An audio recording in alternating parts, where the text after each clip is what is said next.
नमस्कार, आप live cities देख रहे हैं और मैं हूं आपके साथ सौम्या राठी।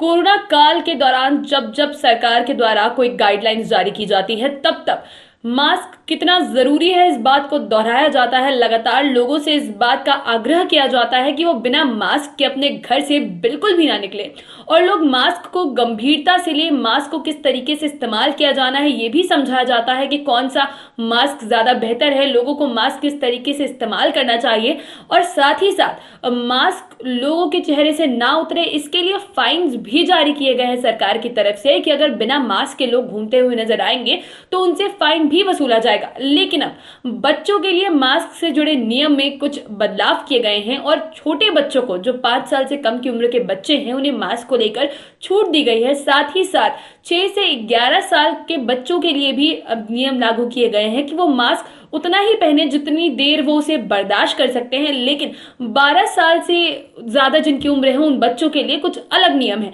क्या क्या नियम बच्चों के लिए मास्क को लेकर बताए गए हैं, क्या क्या गाइडलाइंस दी गई है, अब आपको आगे विस्तार से बताते हैं। केंद्र सरकार ने गुरुवार को बच्चों और 18 वर्ष से कम उम्र के किशोरों के लिए कोरोना की दवा और मास्क के इस्तेमाल के लिए संशोधित नियम जारी किए हैं। सरकार के मुताबिक अन्य देशों का डेटा ये बताता है कि ओमिक्रॉन वेरिएंट से होने वाली बीमारी कम गंभीर है। हालांकि सतर्कता बरतने की जरूरत अब भी है। संशोधित नियमों में सरकार ने कहा है कि 18 वर्ष से कम उम्र के बच्चों के लिए एंटीवायरल या मोनोक्लोनल एंटीबॉडी के इस्तेमाल की अनुशंसा नहीं की गई है, भले ही उनमें कोविड संक्रमण कितना ही गंभीर क्यों ना हो। नए नियमों में कुछ ये बातें शामिल हैं। 5 साल और उससे कम उम्र के बच्चों के लिए मास्क कंपलसरी नहीं किया गया है, मास्क की अनुशंसा नहीं की गई है। 6 से 11 साल के बच्चे मास्क पहन सकते हैं। ये उनकी मास्क के उपयोग करने की क्षमता पर निर्भर करता है कि वो कितनी देर मास्क लगाए रख सकते हैं। 12 और उससे अधिक उम्र के किशोरों को वयस्कों की तरह ही मास्क का इस्तेमाल करने के लिए कहा गया है। बिना लक्षण वाले और माइल्ड केसेस में स्टेरॉइड्स का इस्तेमाल हानिकारक हो सकता है और इसे लेकर चेतावनी भी दी गई है। आपको बता दें कि राज्य में कोरोना की तीसरी लहर से संक्रमित मरीजों की संख्या 76,324 पहुंच चुकी है।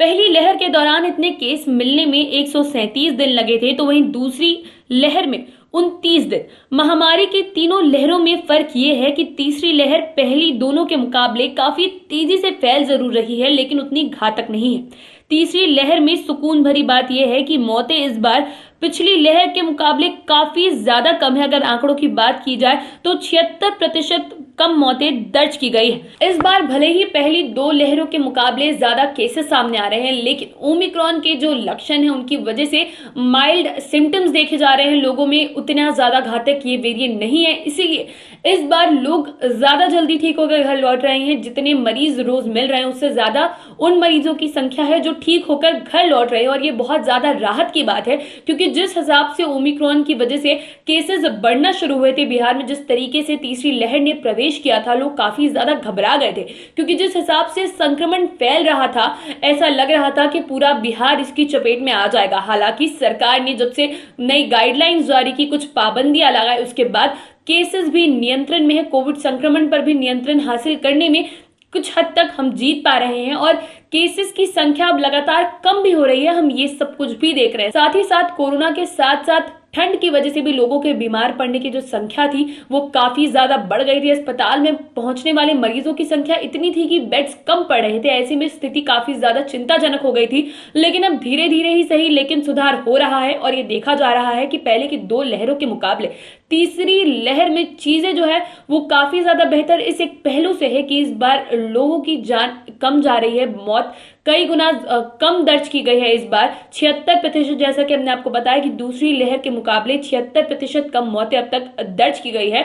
तीसरी लहर के दौरान सबसे ज्यादा खतरा किशोरों के लिए बताया जा रहा था, बच्चों के लिए बताया जा रहा था, लेकिन अब उनके लिए भी नए नियम जारी किए गए हैं कि मास्क का उपयोग इन एज ग्रुप के लोगों को किस तरीके से करना है, बच्चों को किस तरीके से मास्क का उपयोग करना है, जो टीनेजर्स है उन्हें किस तरीके से मास्क का उपयोग करना है और उनके इलाज में दवा कौन कौन सी इस्तेमाल की जानी है, इसे लेकर भी नियम जारी किए गए हैं। लेकिन यह अभी जरूरी है कि केसेस की संख्या कम होने के बाद हम अपनी जो सतर्कता है उसमें कोई भी ढील ना दे, बिल्कुल भी अपने एंड से कोई लापरवाही ना करे, ताकि जिस तरीके से हम जो सुधार देख रहे हैं वही सुधार बना रहे और एक बार फिर से संक्रमित लोगों की संख्या और ज्यादा ना बढ़ने लगे। इसीलिए हम सबको अपने अपने तरफ से ध्यान रखने की बहुत ज़रूरत है। आप तमाम वीडियोस के लिए लाइव सिटीज़ के साथ बने रहें। अगर इस वीडियो को फेसबुक पर देख रहे हैं तो पेज को लाइक करें, यूट्यूब पर देख रहे हैं तो चैनल को सब्सक्राइब करें लाइव सिटीज़ के साथ। आप ट्विटर पर भी जुड़ सकते हैं। धन्यवाद।